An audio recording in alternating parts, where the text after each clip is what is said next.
Muy buenas noches, mi nombre es Joyce Urbina, residente del segundo año de neurocirugía y como tema de técnica neuroquirúrgica 2 hablaremos de estenosis de canal espinal, ya que esto es una enfermedad degenerativa de la columna vertebral y es la causa principal del dolor de espalda, de una radiculopatía o de la discapacidad, fundamentalmente en pacientes en la edad laboral, debido a que ocurre un estrechamiento a nivel del conducto espinal, tanto en la columna cervical o en la columna lumbar.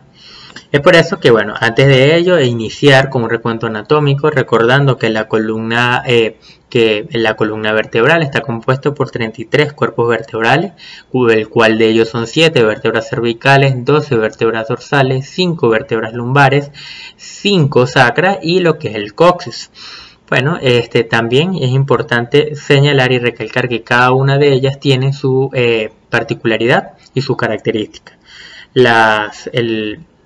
Denominaremos lo que es la unidad discovertebral, que es un complejo de estructuras anatómicas que comprenden un único segmento de la columna vertebral. Está formado por el disco intervertebral, 2 vértebras adyacentes, 2 articulaciones facetarias, el ligamento amarillo y el ligamento longitudinal anterior y posterior. Todos ellos convergen y forman lo que se denomina la unidad discovertebral. También, como cada nivel de columna está conformado o tiene sus características, recordando que el atlas y el axis tienen particularidades igualmente que los cuerpos vertebrales de lo que es la vértebra lumbar. Son más voluminosas, son más prominentes algunas de sus particularidades, pero es un tema que ya hemos hablado y hemos conversado. Es necesario también recordar lo que es la serie de ligamentos. Recordemos el ligamento longitudinal anterior, que va de la base del cráneo hasta el sacro por la cara anterior de los cuerpos vertebrales, el ligamento longitudinal posterior a nivel región occipital hasta el coxis por la cara posterior de los cuerpos vertebrales. También existen numerosos ligamentos anexos al arco posterior, garantizando la unión entre los arcos vertebrales adyacentes, como el interespinoso, el supraespinoso y el infraespinoso y intraespinoso. Importante de todo este tema es que esto es una enfermedad degenerativa de la columna y lo que más representa o la causa por cual acuden los pacientes a nuestra consulta es el dolor. 70% de la prevalencia anual en adultos, sobre todo en los países industrializados.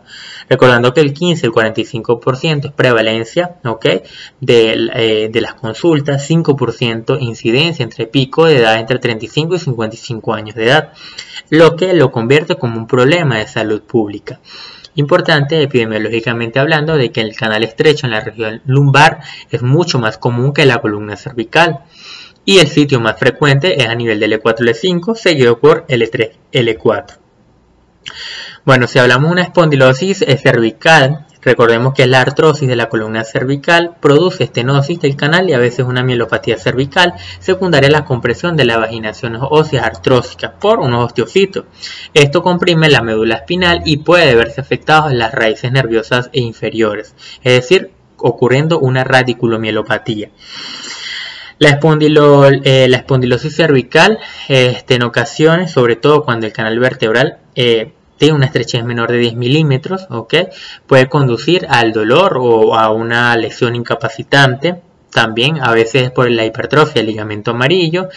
Sobre todo cuando es por osteofitos que agravan, aparecen a nivel de los forámenes nerviosos, se ven afectados entre C5, C6, C6, C7, que pueden contribuir a una radiculopatía. Habitualmente la causa de todo esto de la clínica principal es el dolor.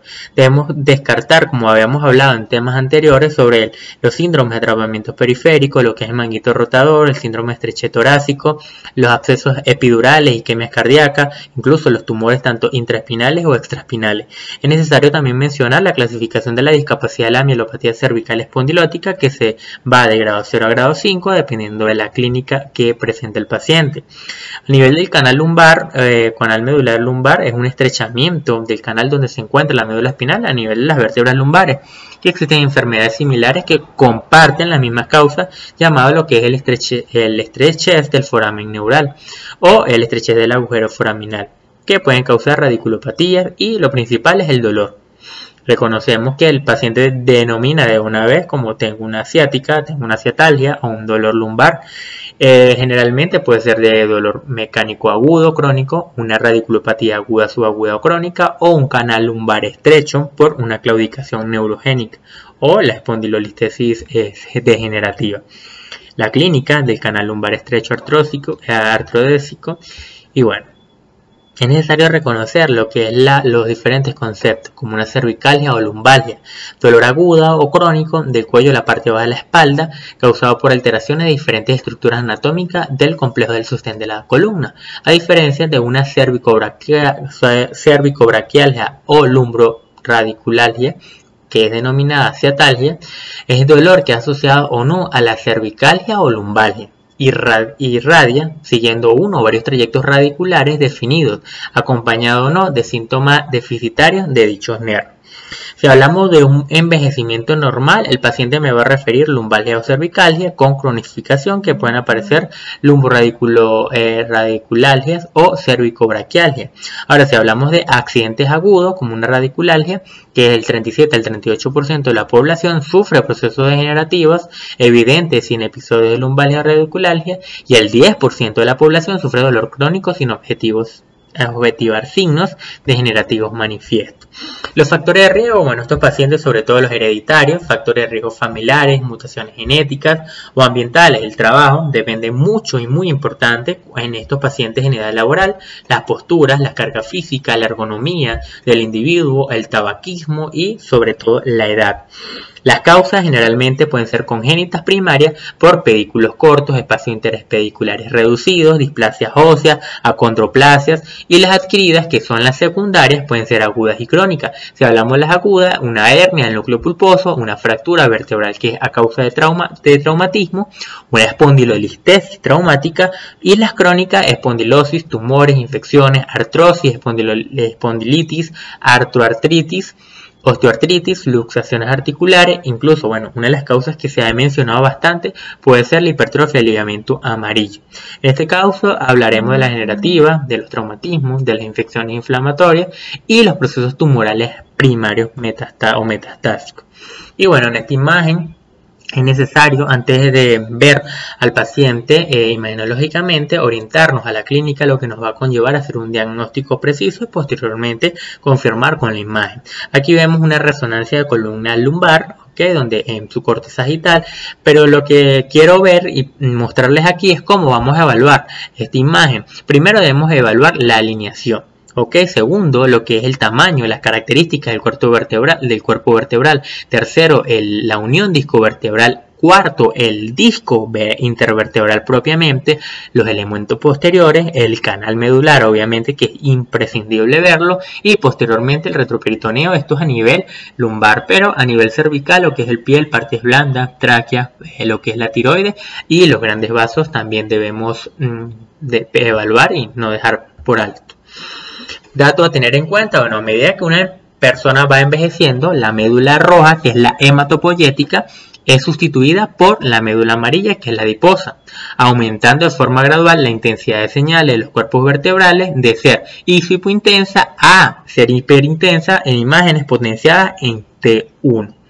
Y bueno, recordando que para evaluar lo que es la porción cervical debemos recortar la lordosis cervical, donde decía, recordamos el valor normal es de 40 más o menos 10 grados, mayor en C1 y C2, en C2 C7 va de 12.3 grados más o menos 4.8 y de C4 a C7 menor de 10 grados. A nivel de la columna lumbar, bueno, recordando dependiendo del movimiento y la carga, debe resistir fuerza divergente, forma curva no lineal, es muy importante evaluar la curva, y el uso continuo del eje de carga condiciona un desgaste continuo afectando a puntos débiles de la columna, la unión discovertebral y sobre todo la articulación facetarias posteriores.